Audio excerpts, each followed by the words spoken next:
I began smoking marijuana in high school.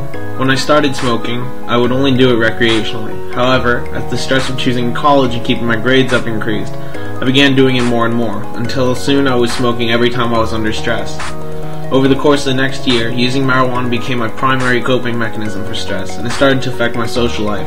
I began hanging out with my friends less and less often until eventually they all moved on with their lives, and I continued to hide my problems with drugs. In college, my inability to deal with the stress in a productive manner took a toll on my grades. It became more important to me that I escape my problems by getting high than dealing with my responsibilities. The few times I did try to address my work, I found it hard to remember things I heard in class and eventually would give up. As a result of this, my grades have plummeted and I've lost most of my friends. James used to be the guy that everyone knew and loved. As a boyfriend, he was always wonderful to me. He was always there for me and always there to make me smile. I enjoyed being with him because of the person he was. He was kind, he was involved, he was charismatic, and he could always make anyone laugh. Whenever someone needed something, he was the first one to step up and be there for them and help them out in any way he could. Eventually he started hanging out with a different crowd. He never wanted to come out with us, and he stopped taking me out on dates, and all he ever wanted to do was sit at home and smoke. The more he chose to smoke instead of hanging out with us, the more I saw changes in him. He became different, his grades started to slip, he didn't show up to places, and our relationship just went downhill from there. He's a completely different person, and I blame his addiction for what happened, not just to him and I, but to every aspect of his life. At first, I just didn't want to believe it. But I knew something was going on. His grades started to slip, he stopped attending his youth group every week, and he started bringing home different friends.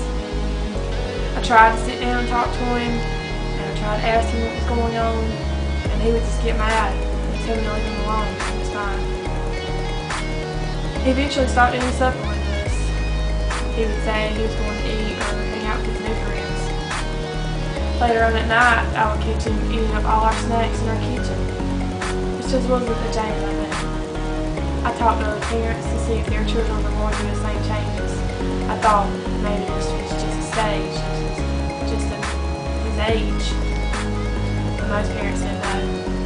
They described their child as the person James used to be, making all A's, participating in extracurricular activities, approachable, and he was always willing to sit down and talk. So one day, while he was at school, I went through his room. I was going to see if I could find anything that could help me figure out what was going on, and I did. I found a bowl and a little bag of marijuana stashed away in one of his desk drawers. And I knew that I found the reason for Mr. James. Over the past decade, we have seen an increase in the number of teens smoking marijuana. Many of them do so without knowing how detrimental it can be to their health. We always hear about the concerns with the brain while using marijuana: altered perception, memory loss, loss of coordination, but several users never learn about the long-term effects.